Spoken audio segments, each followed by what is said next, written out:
Perpustakaan Masjid Sunan Giri, mudah-mudahan kami resmikan, mudah-mudahan barokah dan manfaat. Amin ya rabbal alamin.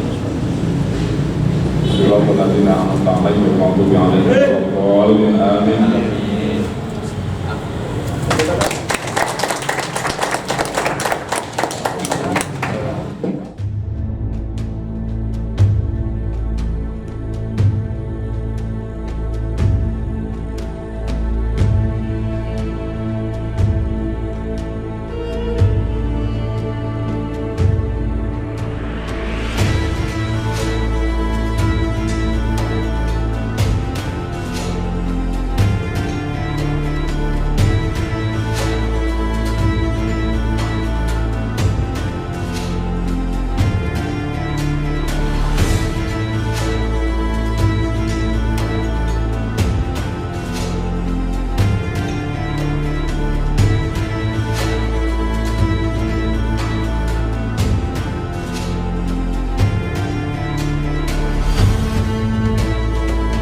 Atas nama panitia dan juga sekaligus ketua takmir mengucapkan beribu terima kasih kepada seluruh yang hadir, baik itu dari perpustakaan daerah yaitu Ibu Bidan yang diwakili oleh Pak Adam, kemudian dari seluruh yang hadir ini kami atas nama takmir dan juga panitia pertama mengucapkan beribu terima kasih atas kehadiran Bapak dan Ibu sekalian yang ikut meramaikan acara launching tersebut. Ketika Bapak Dr. Fathur Rahman kemudian WA saya dan juga kepada Pak Haji Nur Hasan selaku Ketua Nazir, bagaimana kalau di masjid kita ini akan didirikan perpustakaan Masjid Nahdlatul Ulama. Kemudian kami dengan Pak Haji Nur Hasan selaku Ketua Nazir merespon dengan positif apa yang sudah menjadi penawaran dari Bapak Dr. Fathur Rahman, dan alhamdulillah sampai saat ini bisa kita wujudkan bersama-sama launchingnya.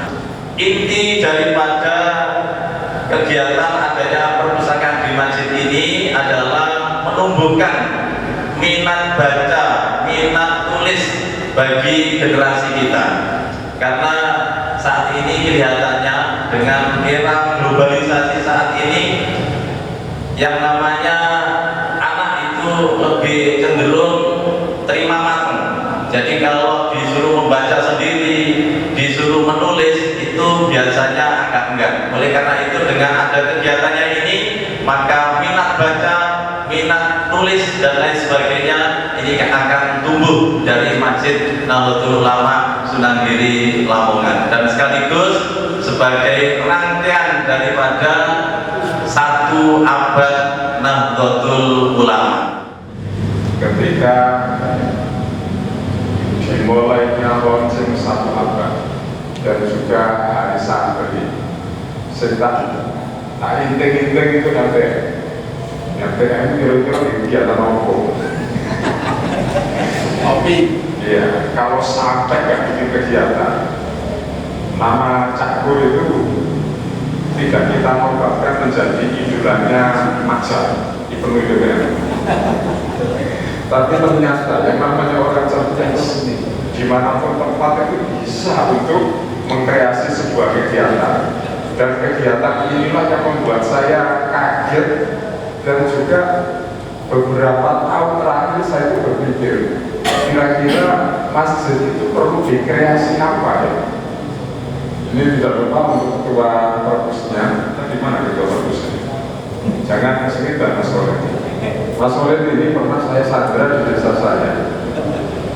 Jadi untuk menghidupkan wa'imaratul masjid itu, bagaimana masjid ini menjadi ramah bagi semua orang, tidak hanya anak-anak, semua orang. Semua orang masuk masjid itu tidak hanya diubah jamaah saja. Maka terus kemudian kita kemas waktu itu menghadirkan Mas Soleh dengan tema sinau bareng. Sinau bareng bahas toharoh sama sholat saja itu tidak tuntas selama 4 jam. Mulai habis isya sampai hampir jam setengah 1 itu masih kali. Masjid itu kalau dalam pesantren adalah jantungnya pesantren. Kalau masjidnya sepi berarti pesantren itu kena penyakit jantung. Kalau kampung atau desa masjidnya sepi berarti kena jantung juga, bahaya itu. Ini untuk urusan kajian, keilmuan, pembinaan rohani itu ada di masjid. Pengajian ada di masjid. Bala kita kuning awal di masjid, dan itu diteruskan sampai sekarang. Sehingga ketika terkait dengan keilmuan, dengan literasi, maka akan menjadi kuat manakala menyandingkan perpustakaan yang dalam skop hari ini kita sebut sebagai literasi dengan masjid. Itu adalah satu keniscayaan. Itu adalah satu keniscayaan pasti. Para khotib kalau mencari materi khutbah tinggal saja, tidak terus kemudian yang disampaikan oleh Pak Nurul tadi itu instan. Ustaz Jibril buatkan saya khutbah Jumat tema ini, tinggal pilih. Terkadang mohon maaf, yang namanya IT itu ya IT itu ya rokokan aneh sing cukup. Padahal di rukun khutbah kalau nggak analitik banget di sana ada membaca sebagian ayat Al-Quran. Kalau nggak diteliti asal baca mulai kesusu, maka akan terjatuh pada hukum khutbah dan Jumatnya sekalian. Malah ini wajib dilatih bapak wajib di situ itu. Maka tetap perpustakaan. Jadi untuk materi yang utama dan langsung dari buku itu menjadi sesuatu yang penting sekali. Kalau nanti ada yang digital, itu pun juga masih memerlukan seleksi juga. Tahun 1989 saya pulang dari Jepang mengikuti pertandingan badminton antar orang cacat, namanya Paralimpik. Saya membawa 5 emas, jadi saya ini atlet Indonesia untuk Paralimpik tahun 89. Saya masih muda waktu itu, sekitar umur 27 tahun. Pulang dari Jepang, saya melamar pekerjaan ke pemerintah untuk jadi pelatih badminton untuk orang-orang cacat. Tapi waktu itu di Indonesia, jangankan atlet cacat, atlet yang sempurna pun belum lurus. Gitu. Nah, karena saya sudah biasa membaca buku, ketika saya amputasi, saya tidak menuntut pemerintah. Kemudian saya melamar pekerjaan di Kompas Gramedia. Alhamdulillah diterima sebagai wartawan. Tapi nama asli saya Heri Hendra yang Haris tidak marketable, jadi tidak menjual. Gitu. Saya pulang ke rumah, saya ingat guru ngaji saya bilang ridho Allah, ridho orang tua. Saya tidak berani melakukan sesuatu apapun tanpa ridho orang tua. Saya bertanya kepada bapak, Pak, nama Heri Hendra yang Haris tidak menjual. Saya harus mencari nama benar. Bapak saya nyeletuk, alhamdulillah kamu gol ya, diterima di Kompas Gramedia. Iya Pak, alhamdulillah gol. Dan emak, saya memilih emak, Kalau kamu berkarya, jadi wartawan, jadi penulis, karyamu harus seperti bunyi gong menggema. Dan kalau kamu sukses, kamu harus ingat bahwa semua berasal dari Allah Subhanahu wa Ta'ala. Jadi malam-malam saya sholat istiqoroh, memikirkan nama pena. Saat sarapan mau ke Jakarta, saya memaparkan kepada bapak dan mak, minta restu nama penanya Golagong. Apa itu Golagong? Filosofinya, kesuksesan itu semua berasal dari Allah Subhanahu wa Ta'ala. Dan tadi itu, jadi banyak orang menganggap saya non-muslim. Itu nama sangat religius ya, Pak Kiai. Saya dipeluk sama bapak sama ikhlas Pak, ikhlas Pak, ikhlas. Silakan pergi ke Jakarta, berjuang, pergilah ke Jakarta dengan nama pena Golagong. Dan saya safari literasi kemana-mana. Ini saya mau informasikan supaya tempat ini kita tahu ya, pada zaman Nabi di majelis selain dan di majelis ilmu juga pernah ada apa ya, yang sekarang kita sebut pondok pesantren ya. Di sebelah masjidnya kan ada tempat seperti pondok pesantren lah, memakmurkan masjid. Ketika kita berbicara literasi, bahwa detik-detik menjelang Rasulullah dilahirkan, itu diantara yang nomor 2 itu karena adanya literasi. Bahwa ketika para kahana, para dukun yang begitu jelas mengabarkan bahwa nanti akan ada nabi akhir zaman, selain kahana ini Injil dibaca. Makanya ketika Pendeta Bahayu beliaunya berada di tempat ibadahnya, kemudian beliaunya melihat ada sesuatu yang itu menjadi ciri-ciri akan keberadaan Rasul, keberadaan Nabi. Maka dari jauh dilihat awan yang bergerak, yang mengikuti satu kafilah dari padang pasir yang menuju Syam. Maka ketika kafilah itu datang, Bakhio menjamu.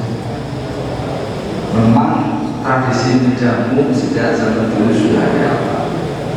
Maka dalam jamuan itu, karena beliaunya sudah membaca bahwa awan akan menaungi jalanan, maka ketika dijamu ternyata beliau yang ingin mencocokkan ciri-ciri kerasulan tak menemukan.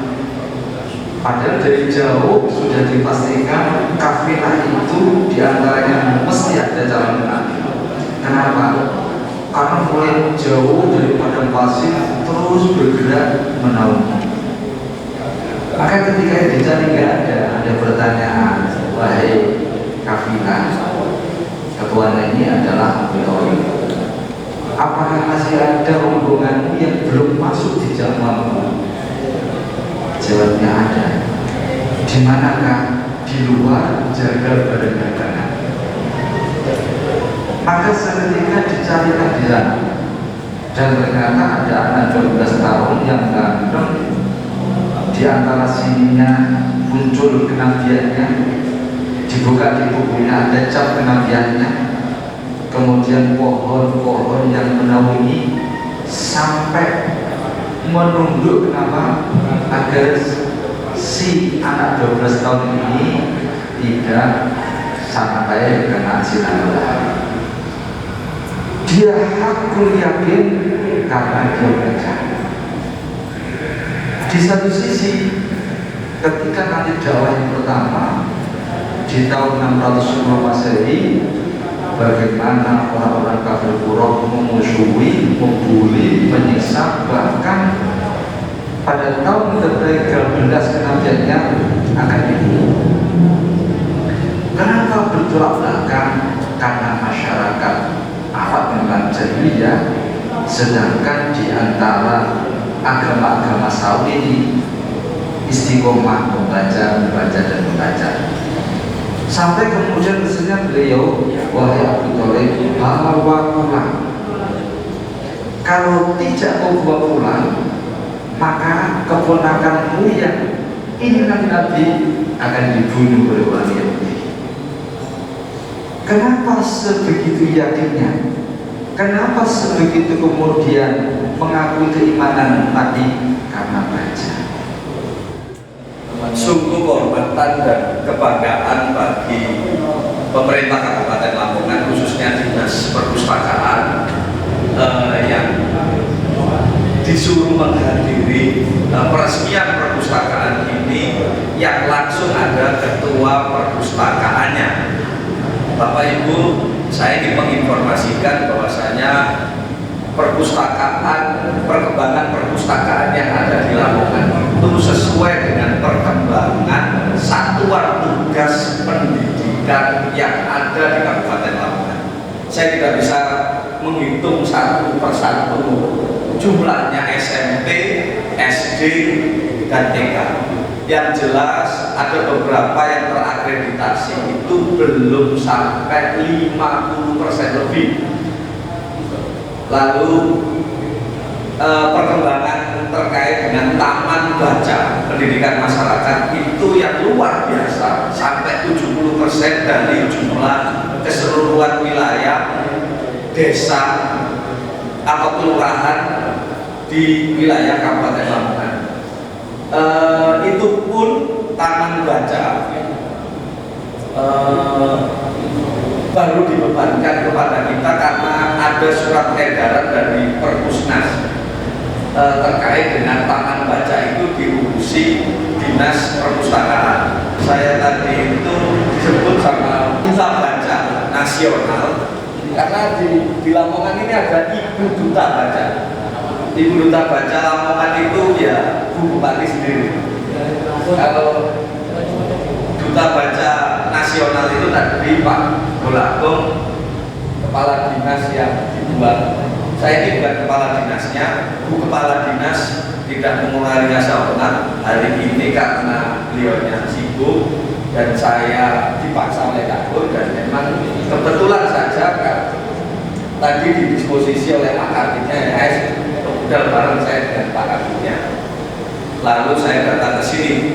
Yang jelas supaya sambutan saya atau materi saya ini tidak berpanjang lebar, kami besok akan Jumat besok ini ada Pak Kabinnya Mas, Pak Kepala Perpus, langsung aja tukar nomor telepon besok biar Pak Kabinnya kesini langsung melihat bagaimana, karena perpustakaan itu tidak hanya bagaimana ada buku tapi bentuk kelembagaannya. Setelah bentuk kelembagaannya, perpustakaan itu harus diregistrasi, disampaikan ke Perpustakaan Nasional. Proses registrasi menjadi perpustakaan yang formal itu perlu waktu dan kami siap untuk membantu itu semuanya. Dan itu saya nanti nggak bisa menyebut 1000 atau 2000 atau 100 atau 3 lah. Yang tadi aja itu sudah di sini saya sangat terima kasih kalau masjid mau berdialektika dengan literasi. Ini kan sangat luar biasa. Masjid itu adalah pusat doktrin. Ada tahu di masjid itu kalau tidak khusus acara majelis taklim, orang baru boleh bertanya. Khutbah Jumat itu tidak boleh bertanya. Nah ini lembaga takmir masjid ini mendorong untuk berdirinya literasi di tengah-tengah masjid, di pusat masjid itu sendiri. Bapak Ibu, yang saya ulangi lagi, saya berterima kasih. Saya akan membantu sekuat tenaga terkait dengan tugas pokok fungsi di Dinas Perpustakaan. Lalu di tahun 2026 itu ada sumbangan buku dari Perpusnas. Mungkin kalau ini ada nama, ada registrasi yang mungkin bisa nanti dipercepat, Saya tidak tahu nanti programnya Pak Kabir itu mungkin bisa nanti diusulkan kalau bisa di 2006 Perpusnas akan memberikan sumbangan buku di Perpus Masjid Sunan Giri, namanya apa? Masjid Nahdlatul Ulama Sunan Giri. Nama perpusnya masih di Istiqoroh. Nama perpusnya masih di Istiqoroh. Ya, saya pikir itu kurang lebihnya mohon maaf dan terima kasih.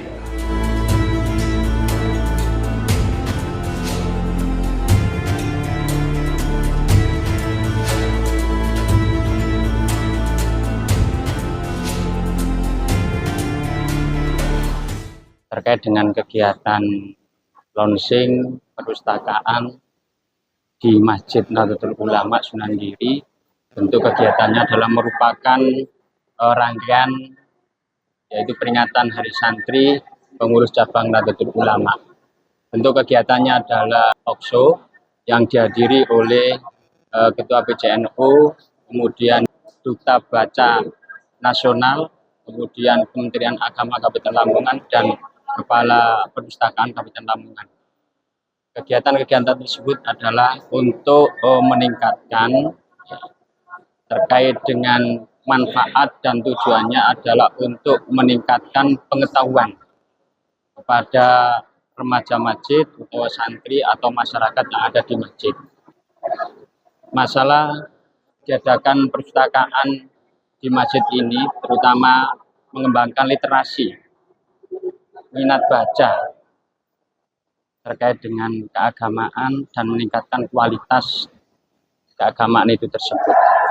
Kemudian kendala-kendala yang mungkin dihadapi di perpustakaan ini satu diantaranya adalah sumber daya pengelolanya.